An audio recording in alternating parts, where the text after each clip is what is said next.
When you have friends, it's a better day. Yeah, boy. You're hearing probably the microwave. I'm trying to make some foodies, so this story is not gonna be Boruto.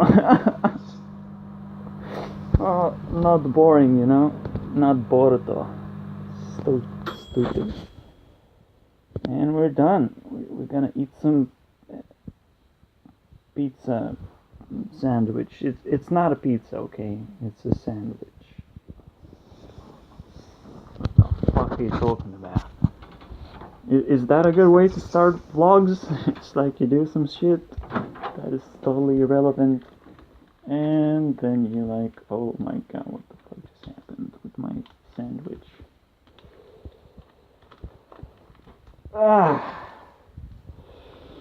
I'm not sure about this. Maybe I'll just pause and just consume it, and then happily ever after I'll just continue the video. Yeah. Alright, so it appears, I don't know, I'll just wait for it to get a little bit colder, because it's fucking hot. Oh, it's a mess. So hard to handle. I should have just left it there. It's just so ridiculous. Alright, Naruto. Something that I grew up with, something that I'm really passionate about, but I'm not obsessed. Okay, any fan that just follows Naruto into obsession is just whatever. I'm not making a story for you. I'm just making a story for fellow ninjas, right? Anyone who wants to be familiar with the ninja world has to understand Naruto. Because Naruto is fucking beautiful. And it's one anime that I watched, and it's just good enough. I believe Nigahiga can approve of this thought, unless he now attacks on Titans or something. Attacks the Titan. Anyways, that's upon you will never get the reference unless you watch videos. You know, unless you watch Naruto's, you won't get the reference. But at the same time, it's like there's some crazy ass theory in here. I'm not gonna tell you to watch Naruto first, or second, or third. I don't give a fuck. I'm just gonna tell you my theories, and it's gonna roll into a story. So we're gonna tell a 7-part story. Every single story time is gonna be 7 parts to make sure I get the most thoughts out of the most important events. And I probably will not finish them properly, just like I did with the last video of telling the story about my laptop. I still have to improve in every way, but I will be lazy intentionally, because just to show what kind of problems, what kind of, you know, casual problems that I have to solve. It's like I have to filter water, I have to put on this thing on my back, which right now it's resting on pizza. Ugh. It's on my pizza. It's the thing that I'm talking about, which I have to put on my back, so electricity goes from me into the ground. It's called grounding. When you're not grounded, you're dying from electricity charges. So I'll just at least to touch the thing and just or I'm just an idiot that believes in a lot of stuff, but I actually have to filter water and touch that grounding device. I don't do anything else except lay in bed as well. I mean, you can control my decisions, influence me, give me more information. Congratulations if you do. But this is where I am right now. Naturally, this is my natural state of habitat, whatever. That's how I deal with the things, that's how I live. It's interesting, isn't it? How does a programmer live? How does a person who wants to be very fucking smart in things? See, the thing is, when my laptop broke, it's like, oh, now I don't have to specialize anymore. I don't have to be passionate. Because I found a new problem to solve. That was the moral of the story. Now let's continue on Boruto. Boruto is badass. It's also fake. And there's a theory that Boruto is completely fake and it's a dream world itself. It is within Tsukuyomi. And yeah, I have proof of that. Like, huge proof. It doesn't prove it, but it proves for me, like, that I can fabricate my own story. That's the whole point. It's like, if I want to fix Naruto, I have to find my way in Naruto's universe, right? And I think creators have either left a huge gap or just trolling so hard that you have to stop them and say, stop trolling, let me have the story of Naruto where he grows up. He doesn't just grow up to be a teenager and be like, oh my god, so cool, there is so many cool stuff. But he also grows up in terms of relationships and understands how to have them and all the other crap. I hope nobody's bothered with me. It's 11. It's actually my battery is low. Oh my god. So many poo-poo stuff going on right now. It's like, take me to a place where 11 p.m. is not a bother for anyone. And also, give me multiple phones, guys. What the fuck? Support me. Invest in my projects, dude. No, seriously, it's like, I have passion, don't I? I'm just lazy. So you have to support that. That's every YouTuber's life in a nutshell. I'm just actually making it real. So that's amazing. Yeah, from time to time I'm just gonna press the screen because I want it to not be turned off for some reason. I'm sorry, guys. So the thing is, Infinite Tsukuyomi in Naruto is a dream world that consumed everyone except Sasuke, Kakashi, Sakura, and Naruto. Are they special though? I mean, Sasuke did just put up some shield from an eye. Congratulations, they're not gonna get sucked in a tree. Alright. We all bought that for some reason. We all bought the fact that the tree cannot break through Sasuke's shield. That Sasuke is somehow the coolest guy ever, saving everyone inside his own bubble from the huge disaster of getting caught in a dream world. He did. The Team 7 is like undetachable.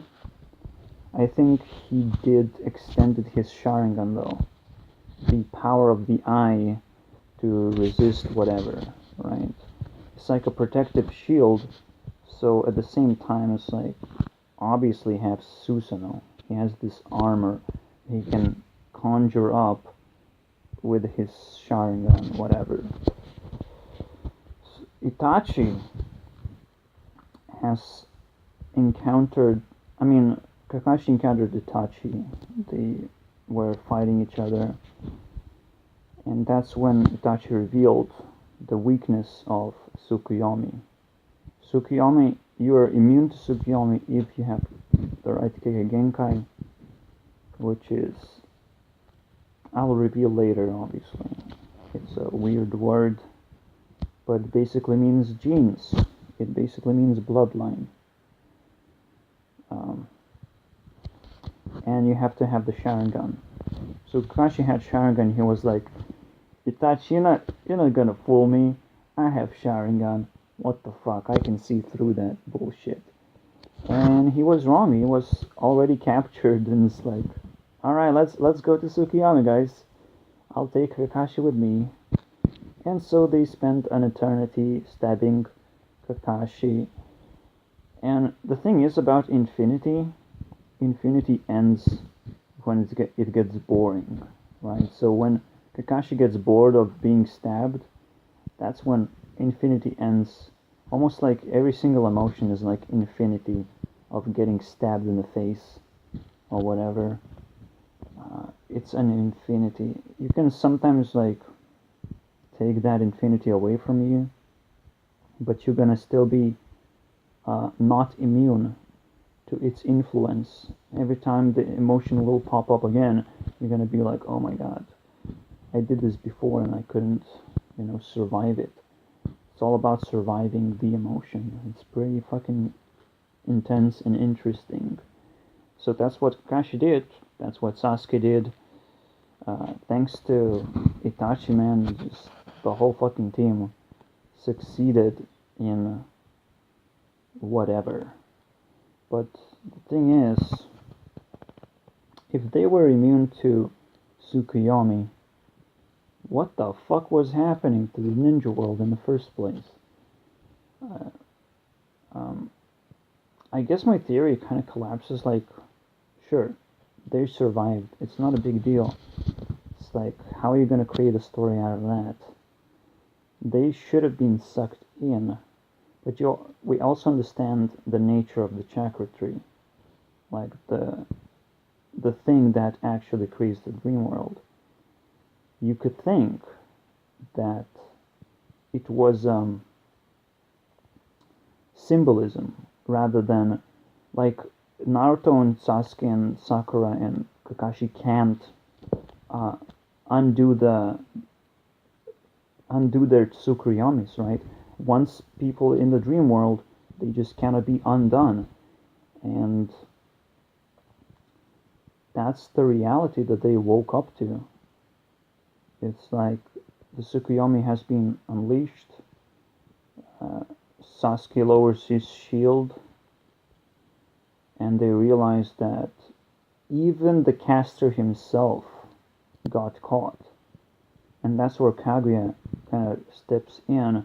It's like an illusion of uh, just complete desperation. It's like, you cannot fight this. You just cannot cut off the chakra tree anymore. It's like everyone is trapped. No matter how hard you're going to try and try to destroy it, it's just impossible anymore. Because you have to destroy the whole moon to do that. And that is also impossible. They just... The most impossible scenario has been created, and it's just too late. It's just game over.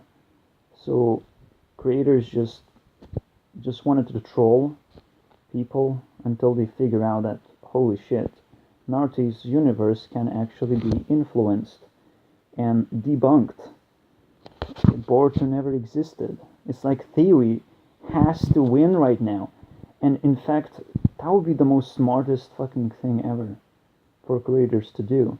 Even if unintentionally, it's still possible that a creator would have to unintentionally create this troll scenario where, oh, guys, you really liked Sakura and Naruto being together. Well, that's not gonna happen because we have some secret intentions that you'll have to uncover. I mean, obviously, right? I mean, obviously, if people want to troll, they have to prepare some kind of basis that they can troll over. And if we uncover it through theories like this, through the story, it's just gonna collapse the whole Boruto thing. And the thing is, I believe the creators themselves were just gonna say like, yeah, sure, dude, you win. We're gonna stop Boruto, and a lot of fans are gonna be like, what the fuck is this guy? Or not, it's not gonna happen, but I'm gonna try. So that would blow my mind if Boruto just stopped and someone gives credit to me or whatever for doing a theory like this. It's just mind blowing. in general, the theory is, so you have Naruto and the Team 7 in general waking up to the fact that it's impossible. That's where the story starts. Just impossible to do anything. Everyone is trapped and the moon is indestructible. So what do? You enter other people's Tsukuyomis. You try to interact with people through their dreams. And this is the next chapter of the story. It's actually pretty interesting. I inserted myself into the scenario as Guru, but I actually can roleplay as Naruto, Kakashi, Sasuke, or Sakura, so that's pretty easy. Actually, I'm gonna roleplay as Kakashi and his lost son, so it's even more complicated because Kakashi actually has a son. What the fuck? Well, obviously I just made it up, but come on. If a theory is good, theory has to be fucking good.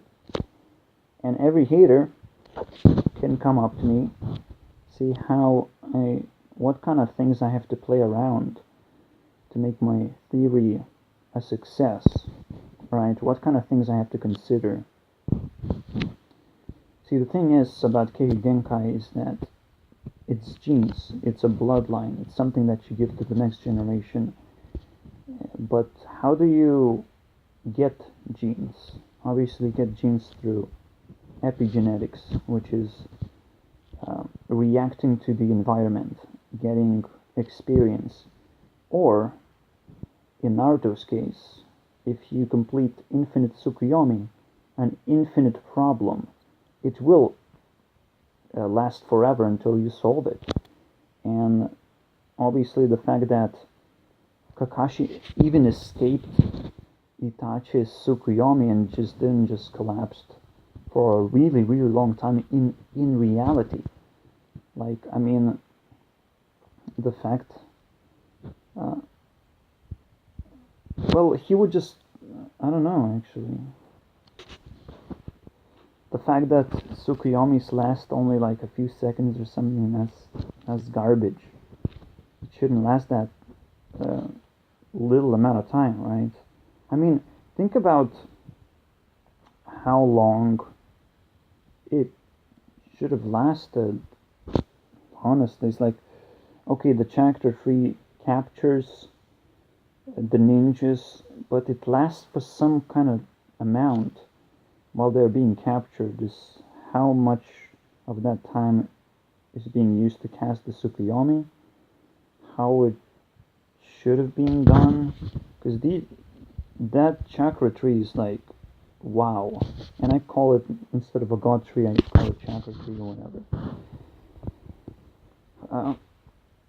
So yeah, it's just cast on these guys, on ninjas, for whatever amount of time, and